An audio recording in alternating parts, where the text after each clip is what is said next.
Hey everybody, Eagle Run 23 here. Starting to prepare a little bit for reloading 6.5 Creedmoor. This is a big jump because rifle is just, it seems very different than pistol. And we've had some really good success so far with the 9mm, and I realize that this is the perfect spot to start because this is very easy. So maybe the success is going to our head here a little bit, but eventually we have got to get into doing some other cartridges on our awesome Dillon 550 here. So I want to start off by saying this. I feel like in the very beginning, several people knew this, and that might be why you joined my channel, but I am a novice reloader. If your first thought is to hop in the comments and say, "You're an idiot, you have no idea what you're doing," I'll save you.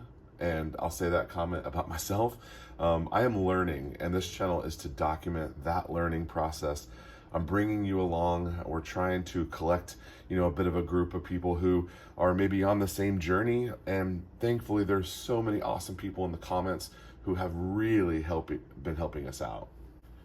So you may hear me say that we're teaching ourselves how to reload, or we're teaching ourselves on YouTube how to reload. Realistically, I'm getting a ton of help from people in the comments, and these are people that I don't know, just people that I have met either in a group, a forum, or in the comments here on our own videos. So big thank you. No disrespect if you hear me say we're teaching ourselves. It's really just more of a figure of speech than it is actuality, because we're getting a lot of help. So here's what I have so far for 6.5 Creedmoor. I have myself a Wilson case gauge in 6.5 Creedmoor. All right, that's the extent of the tools that we have. And we have a good selection. I have 6 different types of factory ammo. Now, when I started buying this, I was not a reloader. So I'm looking at buying a little bit of brass because I want to have like maybe 50 or 100 rounds of brass that I can kind of practice on until I shoot through some of this. And when I bought this, I had no idea that there was even such a thing as small primer and large primer. And I've seen people ask in the comments, "Hey, what size primer do I use for 6.5 Creedmoor?" And the answer is yes, because they take both. Okay, so Cellier and Bellet. I don't know how to say that. I'm sure it's French, I think, so it's probably Cellier and Belot. Don't quote me on that. That is a large pistol primer. Okay, so far we have large. I'm wanting to, you know I love standardization, and I'm really hoping that we can standardize on this process. I don't really care if it's small or large. I watched Johnny's reloading bench, and he did a full series on this, and he used small primer Starline brass on all his. So, okay, Federal Premium open tip match. Is that gonna focus? And oh, that's small. I think I would prefer small. I think I would prefer small, but I don't know that I care. I think I would prefer small, mostly so that I don't have to change out my primer bar on the press. Just thinking about being efficient and moving through. Let's put this one over here since it's small. Now, there might be a formula that you guys already know that I don't know. Right now, I'm just opening and looking because I don't know, but maybe you guys already know.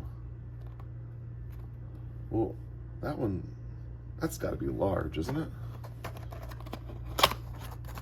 Yeah, that's large. Okay, so Winchester deer season is large. Now, I guess had I have known that there was a difference between these, it might have helped my purchase decision. No, I'm not going to say that, because when we were we've just been on this 6.5 Creedmoor thing for about the past year, and so that's been 100% during the ammo crunch, and so we were just buying whatever we could find. Hornady, this is Hornady match. What is this, 123? No, this is 140 grain, and it is large. I wonder if it says on the box. Does it say on the box?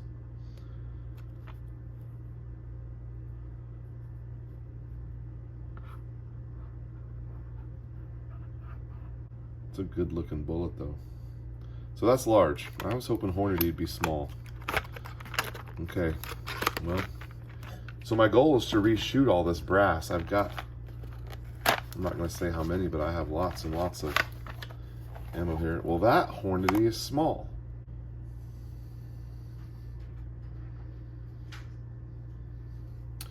Boy, maybe I can't tell a difference between those. Maybe those are both large. Okay, now I've thoroughly confused myself. I have no idea what I'm doing. Okay, that is very clearly small. So that means those are large. Okay, so Federal remains the only small. And that Hornady. Okay, so Hornady match is large. Okay, now this is, again, I did a review on this. This is the stinking coolest box in all of ammunition. This might even be better than like an ammo can. I mean, that is just, it's got the snake that wraps around there. Oh, so stinking cool. Okay, so Hornady, boat tail hollow point, 140 grain. I mean, I guess this is gonna be large too. And it is. So is Hornady always large? I don't know. Federal is small. Hornady and S&B are both large. So now I have a decision to make. Do I go large or small? The answer is both. So based on what I have here, because again, I want to reuse this brass. I have a ton of it. I want to reuse it. I want to reshoot this. I don't want to be out of spec with the other things that I have. Okay, I'm going to give you some rough numbers here. Maybe you can help me make a decision. Let's say, and these are totally made up numbers. Let's say that in the small primer, I've got maybe just 100 rounds of small. And then let's say that I had 1,000 rounds of large pistol. So given that somewhat ratio, if most of what I have is large, does that mean I should buy large? And that means I need to start shopping for large rifle primers.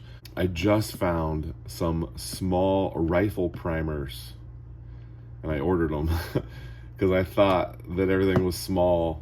Oh my goodness. I mean, I guess I'll use them, but they're freaking expensive right now, and I feel like I just wasted that. With shipping and hazmat, 1,000 small rifle primers was $85. And I just ordered it this morning. Man, I really love standardization, guys. It makes me want to go large. I mean, I have everything I need to do it. It just means I have to change out my primer bar, which is not that big of a deal. I'm gonna have to change out the whole tool head and everything anyway. Let me show you this over here, what I'm talking about. Right here, this feeds the small ones. You just change this guy out.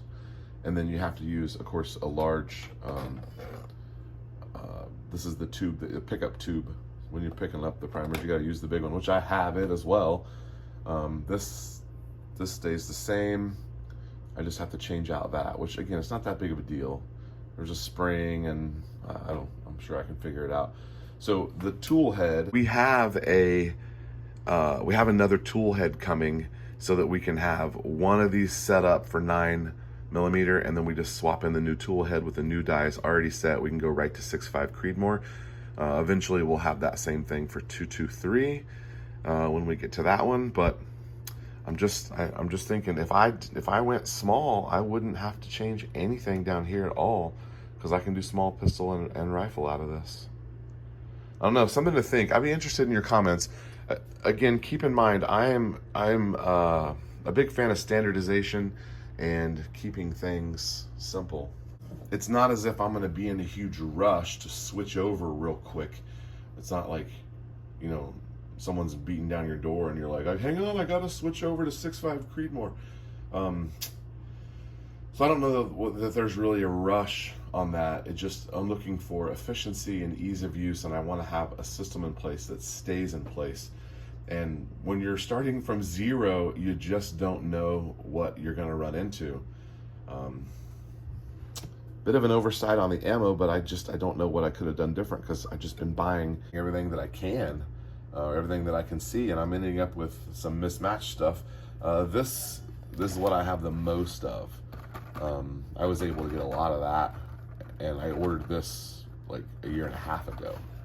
So, all right, well, a couple things to think about, guys. Let me know your thoughts as we are in the early stages of switching over to 6.5 Creedmoor, and it'll be at least a month here before we do that. Hey, one last final thing here. We are only about 20 subscribers away from 100 subscribers, which is absolutely amazing, because this channel's only existed for like 2 weeks, and I didn't really know how many people would be interested in it, but I'm super excited and encouraged just at the turnout of subscribers and the views.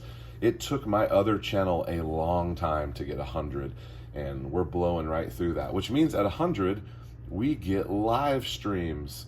So we can live stream on this channel. Now I can already live stream on my other channel, but I can live stream on Eagle Reloads when I get to 100 subscribers. So looking forward to that. We will definitely be living as we reload, and as I get better and more comfortable, so I can actually pull a lever and read a comment without everything blowing up on me.